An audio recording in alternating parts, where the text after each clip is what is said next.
Vous êtes branchés sur Afro Info 243. Voici votre information. Des nouveaux affrontements ont été signalés tout le matin de ce mercredi 31 mai vers 1h et 3h du matin entre les groupes d'autodéfense dites Wazalendo et les rebelles du M23, signalent plusieurs sources locales. Des combats qui ont eu lieu à Moulimbi, village situé dans les groupements Tongo, et Louya, dans la localité de Tchumba, en groupement Bichoucha, dans le territoire de Rutshuru, en province du Nord Kivu. En croire nos sources, les gros camions remplis de militaires rwandais RDF en provenance du village de Mbuzamahanga au Rwanda ont traversé la frontière depuis Gasizi en renfort aux terroristes du M23 à Kibumba. Ceci quelques jours après l'alerte des forces armées de la RDC sur une éventuelle attaque des terroristes du M23 qui vise la ville de Goma. L'on assiste à des mouvements des troupes RDF M23 ainsi que les recrues qui viennent de terminer la formation au Rwanda et à Tchanzu pour réoccuper leurs anciennes positions de Kibumba et Rugari où ils ont installé leur quartier général avancé. Et c'est dans ce secteur, sous contrôle de la force régionale de l'EAC, déclaré le général-major Sylvain Ekenge dans un communiqué. L'objectif de ces déplacements est d'attaquer la ville de Goma et d'accentuer de ce fait la crise humanitaire et insécurité, avait-il ajouté. Ce mercredi, les chefs d'État de l'EAC se réunissent à Bujumbura, au Burundi, pour notamment parler de l'évolution de la situation sécuritaire dans l'Est de la RDC. La situation sécuritaire dans l'Est du pays, un sommet extraordinaire des chefs d'État membres de l'EAC se tient ce mercredi 31 mai à Bujumbura, mais de grandes décisions sont entendues. En ce qui concerne l'agression rwandaise, cette déclaration est de l'administratrice de l'Agence des États-Unis pour le développement international USAID, relayée ce mardi 30 mai par l'ambassade des États-Unis à Kinshasa à travers un communiqué. Madame Samantha Power s'est dit consternée par des rapports faisant état du nombre croissant de femmes et d'enfants qui subissent des violences sexuelles chaque jour dans la province du Nord Kivu, comme des documents de Médecins sans frontières le montraient au début de ce mois.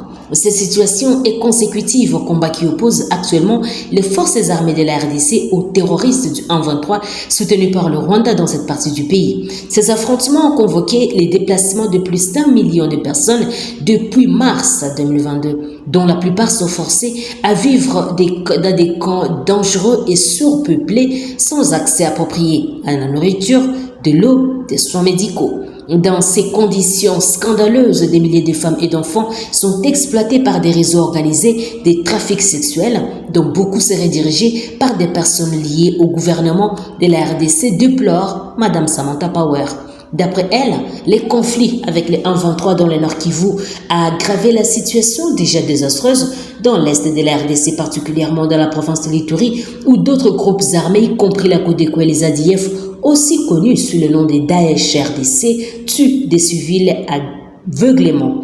D'où l'impératif pour Kigali de mettre fin à son appui au M23 et de retirer ses troupes du territoire congolais. L'administratif de l'USAID souligne également que le gouvernement congolais doit aussi faire davantage pour protéger les citoyens les plus vulnérables afin de fournir des terres pour de nouveaux sites où des personnes déplacées peuvent bénéficier des services et recevoir une protection, d'approuver systématiquement des lois contre les maisons closes impliquées dans la traite des femmes et l'exploitation des femmes et des filles, et pour finir, un accès sans entrave aux agences humanitaires qui s'emploient à soulager tant soit peu la souffrance des millions de citoyens congolais.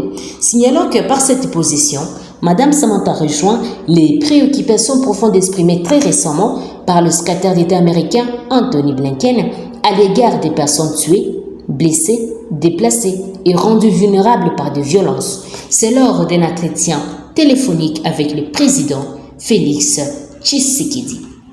Autre chose, la haute cour militaire a poursuivi ce mardi 30 mai à Kinshasa l'instruction du procès du député Edouard Mwangachuchu à l'audience des séjours à la prison militaire d'Indolo. Les débats étaient axés sur plusieurs pièces du dossier à conviction trouvées lors de la perquisition des résidences des élus des Rutshuru. Confronté à ces pièces, le prévenu n'en a reconnu que 3, notamment le document d'une parcelle de son fils, Christian Mwangachuchu, à Kigali.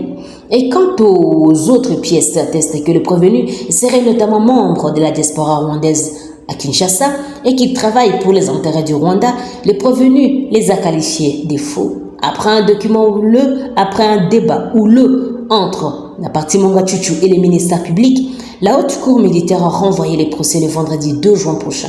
C'est depuis le 3 mars que les députés Edouard Mwanga Tchouchou et son co-accusé comparaissent devant cette juridiction, notamment pour participation à un mouvement insurrectionnel, détention illégale d'armes et munitions de guerre, incitation des militaires à commettre des actes contraires à leurs devoirs. Les vice-ministres des Affaires étrangères de la République fédérale d'Allemagne, Katja Keul, et la délégation des commissions de la coopération économique et du développement des Deutscher ont annoncé à Kinshasa entre les 30 et les 3 juin 2023, soit entendu. La visite de Katja Keul, prévue le 1er au 2 juin, va se pencher sur la rencontre des membres du gouvernement, des représentants de l'opposition, du président de la CENI et le représentant de l'Organisation de défense des droits des femmes et représentant de la société civile. Des échanges qui vont tourner autour de la situation sécuritaire dans l'Est du pays, les processus électoraux, la situation humanitaire des droits humains en RDC et d'après les services de communication de l'ambassade de l'Allemagne en RDC, la délégation de la Commission de la coopération économique et du développement des Dutch, dont la mission va du 30 au mai au 3 juin, vient quant à elle s'acquérir et évaluer les engagements de l'Allemagne en RDC, visiter les sites de Inga 1 et 2 dont la réhabilitation du poste de dispersion a été financée par l'Allemagne, rencontrer les partenaires congolais sur les thèmes de l'environnement, l'économie minière et du développement durable, mais aussi participer à un théâtre de sensibilisation contre les violences sexuelles dans les écoles de Kinshasa. Rappelons-le, à l'issue des dernières négociations de février, l'Allemagne a accordé 90 millions d'euros de plus pour les nouveaux engagements à la RDC. Et l'Allemagne soutient donc le Congo-Kinshasa à travers ce projet qui bénéficie à la paix et à la cohésion sociale, au développement durable du secteur financier et du secteur minier, à la protection de la biodiversité, à l'accès à l'eau potable et l'approvisionnement de l'énergie. Terminons par cette nouvelle. Le Pérou devrait perdre son rôle de deuxième pays producteur du cuivre au monde au profit de la République démocratique du Congo d'ici 2026 et 2027. Selon le cabinet de conseil de Wood Mackenzie, déjà, la République démocratique du Congo a pratiquement égalé la production du Pérou, a déclaré mardi Ruben Arratia, qui est directeur de l'entreprise, lors d'un événement de l'industrie à Lima. Dans les prochaines années, ils partageront la deuxième place. Le Pérou est devenu plus grand producteur après les Chili voisins en 2016 grâce à une vague de nouveaux projets. Mais la production et l'investissement ont été réduits ces dernières années par l'instabilité politique et sociale. Dans le même temps, l'Ivaho Mine LTD accélère la mine de Kamoa-Kakula, aidant à redonner à la République démocratique du Congo les statuts de poids lourd du cuivre. Alors que le Pérou a 18 projets miniers, un seul d'entre eux pourrait être développé à court terme, a déclaré Aratia.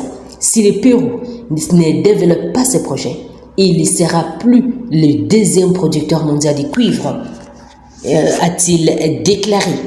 Ajoutant à ces pressions sur le Pérou, Aratia a déclaré que la République démocratique du Congo a des teneurs en minerais plus élevées que le Pérou. Ce qui signifie que plus de cuivre peut être extrait d'un volume des roches inférieur en République démocratique du Congo.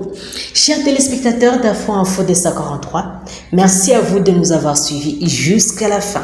N'oubliez pas de vous abonner, d'aimer, de partager, de nous laisser un commentaire tout en activant la petite cloche des notifications pour recevoir nos informations à temps réel. Je suis Santi Chisenga, depuis la province de l'Ituri, pour Afro Info 243. Au revoir. Infinity Construction Services. Nous faisons l'étude technique et architecturale de travaux de construction. Nous les faisons en tenant compte de votre train de vie. Nous intervenons dans l'exécution de travaux de construction. Notre spécialité, le finissage et décoration intérieure de vos maisons. Avez-vous besoin d'une décoration faite à la hauteur de vos moyens? Appelez-nous pour une étude qui déterminera les futurs aspects intérieurs de vos maisons. Et c'est là en 3 principales dimensions qui nous appliqueront sur base de nos conventions. Et ce n'est pas tout. Vivre dans votre maison de rêve, c'est possible avec l'entreprise Infinity Construction Services. Nous faisons le plafond moderne en J-Broc, l'aménagement des cuisines modernes en bois importé MDF et les marbres, les porte-appareils en MDF ou en J-Broc. Et pour couronner tout, nous vous aidons à installer vos maisons à un coût réduit. Infoline plus 243 97 83 61 784.